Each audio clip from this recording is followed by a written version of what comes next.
So the question was, how are millennials affecting the learning strategy and what we're doing to cater to them? I think a big piece of that we've heard already. I mean, the whole bite size kind of bringing things down to smaller kind of segments or chunked learning is certainly appeals to that particular model. I think the other piece that is really appealing to millennials is the video component. Again, making things searchable, short, the ability to find the information quickly, the chat feature, the threaded discussion feature, that kind of networking, community environment around a particular topic. All is that social media kind of component that the millennials are used to and like to work in, and they like to share ideas. So it's a little bit less kind of hierarchical in terms of the approach that's used. It's more of a community effort around a particular topic or subject. So making sure that your systems and your platforms and your models kind of wrap around that is a big part of that. And at the same time, being able to provide an option where they can keyword search, get what they need, and then kind of get right back to work, not attending kind of formal 3-day classroom-based type programs, but something more on the fly. It's interesting, the dynamic around millennials, so used to being on technology, right, and how they engage.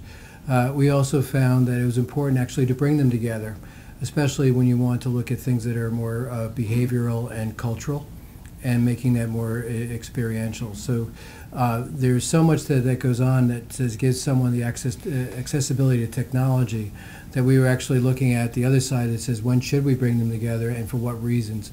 And part of that is to create a social connection. It makes the other things, the tools that they use, richer.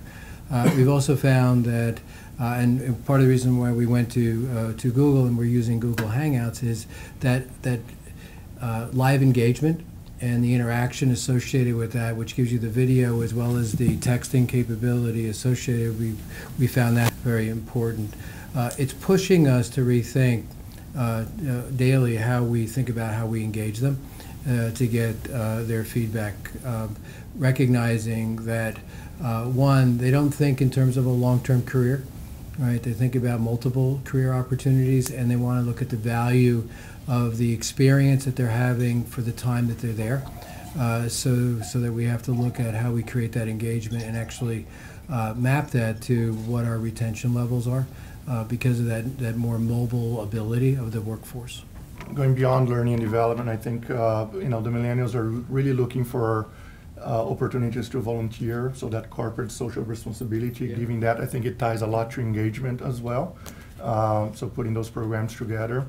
And they're looking also for instant gratification in many instances. I think gamification goes a long way. Again, going to the idea of not making things very easy, that has that gratification that it really didn't put a whole lot of effort into it, and you receive a badge. Gamification is not about badging. I think that's one aspect of it, but it's more about challenges and making it interactive and giving people the opportunity to compete with one another. I think that's very appealing to that population. How often would you like to see your supervisors engage your employees with respect to the performance discussions? So the model, there's kind of formal and informal. So you can look at it in that respect. We're moving to a model that's a quarterly check-in. So we want folks to touch base every 90 days. It's a very light touch. It's forward thinking, so it's kind of a future, what's coming up in the future that I can support you with, that I can help you with. Where can the company support you? Where can your team support you? What training, what support, what skills, are you looking for? That type of thing. So it's very much of a future forward kind of a mindset. So quarterly from that perspective, and then of course, as we talked about, and always tied to development. So again, always wrapping that development component around that as to what any skill gaps might look like, and coaching might be offered in the moment to support that individual, or mentoring even beyond that manager's role. So certainly at a minimum a quarterly basis, but the other piece of it is the informal side of it. So it's the ongoing coaching, the ongoing feedback, that ongoing kind of conversation that you have with folks. I purposely have a weekly check-in with each of my directs, and I call it weekly check-in and coaching, conversation. So and at the end of it, we have an agenda, and the end of it is, what can I do for you? But the end of it is, what can I be doing better, as a manager? So we try to create a two-way dialogue. It's on the agenda. It's not always offered or not always talked about, but the option is always there, and that's part of the agenda. It's something that's out there. So that's the model we're using. I know Tom is doing a lot more in that space. So it's a great question, and the really simple answer is as often as possible daily, right? In our environment, we actually have promoted the nature of feedback for development, delegation for development, not just efficiency for work, but the context around that. We have a greater expectation that while people do have a coach, right, the people that they work with, that should be a more open dialogue-based environment. So we used to have periodic feedback forms. We did away with them. We used to have an annual ARC process. We did away with it. Today we have what we call a snapshot. It's a tool. It's against the 5 dimensions of our model that we use, and it takes 5 minutes to go through that. So there's at one level, that's an easy opportunity to share. But what we've been promoting, and we've invested a lot in this, is understanding what does it mean to give feedback for development, and what does it mean to delegate for development, and encouraging our supervisors to do that. Behaviorally, at an entry level, we start out at the hiring process about behaviorally being open to giving and receiving feedback, constructive feedback. It links to our behaviors, which is around sharing and collaborating and walking in each other's shoes. Are 2 elements of that. So we line all of that at an organizational level, and that actually helps us promote the nature of that level of feedback that you're suggesting. Just a really practical one. We're so used to looking back at data. This is how many hours we delivered. This is how much consumption has occurred, and all that happens in the learning management system. But we're integrating all these other new content sources, all this curation going on. Pluralsight and Udacity and Lynda and all these different companies, and the economics just aren't there yet to connect them back to our catalogs so that we have a unified catalog that has 20,000 titles of things that people consume, and therefore there isn't this flow back to a transcript, which is kind of like an old school expectation. What's my I'm an employee, this is my transcript. How are you messaging to your organization that old paradigm may not hold up in the future, and we might not be able to generate a clean, tidy transcript that says this is everything that this person learned this year? Yeah. I think one of the things that we're doing is we have a development plan kind of model that we talk about.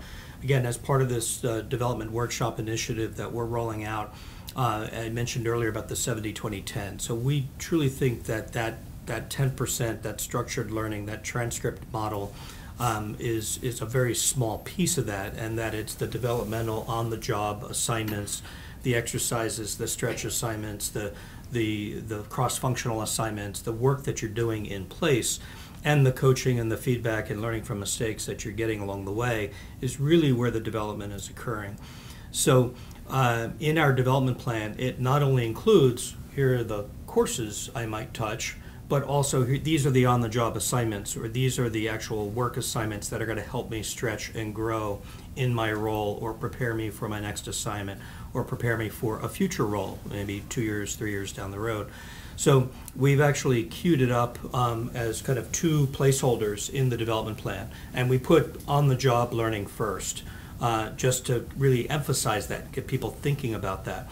In the workshop itself, we get to a point in the workshop where we talk about it, and then we actually give people kind of a framework of suggested on-the-job assignments that they can look at that are both internal within the organization and also external. So for example, volunteering on a board or coaching a Little League team. I mean, you coach a bunch of 8-year-olds, that's an experience, okay? You can learn a lot and pull a lot of that into your work world. So it's, we're trying to combine those things and really emphasize that development piece. So, and to that, in that sense, it's captured. it's part of their transcript because it is embedded. They are queuing it up. The difference is they're typing it in. They're identifying what that experience is. And by the way, that's a manager-employee conversation. So it goes back to they queue it up, they kind of create it, they have that conversation around it, and then they actually implement it with kind of target dates of when it's going to get completed and so on. So it's similar to, the structured learning environment of the past, but it's really moving it forward to more experiential, if that makes sense. And it's a natural evolution as well, right? I think it's happening little by little. In the past, we all used to look at e-learning completions, right? Are people going through those courses? Are they completing the courses? Not so much anymore. Now we're looking at, are people accessing it? Is it even relevant to what people are doing? So it's kind of evolving the way we're looking at those metrics. But to Joe's point, it's all about the learner and then also the business outcome. So no longer those operational type of metrics are people accessing this type of training, but is it in direct support of their development? And it's up to them really to track it and to have those discussions with the manager, not necessarily for the learner organization to be looking at those operational metrics. Of course, it's useful if you're creating competency models and you're tying to competencies, giving people a learning plan to see the uptake and see what courses are being used, looking at voting, grading, and all those things, because it helps you to weed out some of the bad stuff and put new content in. But that's pretty much it. Not so much for just numbers type of stuff. So we found a number of years ago that simple data out of the LMS that says this is number of people, the number of the contact time, these are the number of completions, actually had very little impact on business leaders in terms of valuing it. So we recognize that any of our measurements have to be linked to what's the impact on the business. So how does it relate to our sourcing capability for talent? What's the satisfaction levels that we're finding from our clients as we do satisfaction surveys with our clients, and what are the quality and risk results when our firm does its annual reviews, as well as the people survey results. Those are at the macro level. At the engaged individual course level, it's going out and doing the targeted surveys of the individuals based upon you not just looking at the Kirkpatrick scale. Does this course achieve the objective? Did you like it? What are the 3 things that you'd like to improve or least like about it? We actually go right out onto the engagement floor and see what our people are doing and what their reactions are to that program. And we look at levels of inquiry that, and we follow a practice. Did they like it, live it, learn it, or are they leveraging it? Because if they're able to take what we've learned and leverage that to someone else, we want to measure that benefit as well.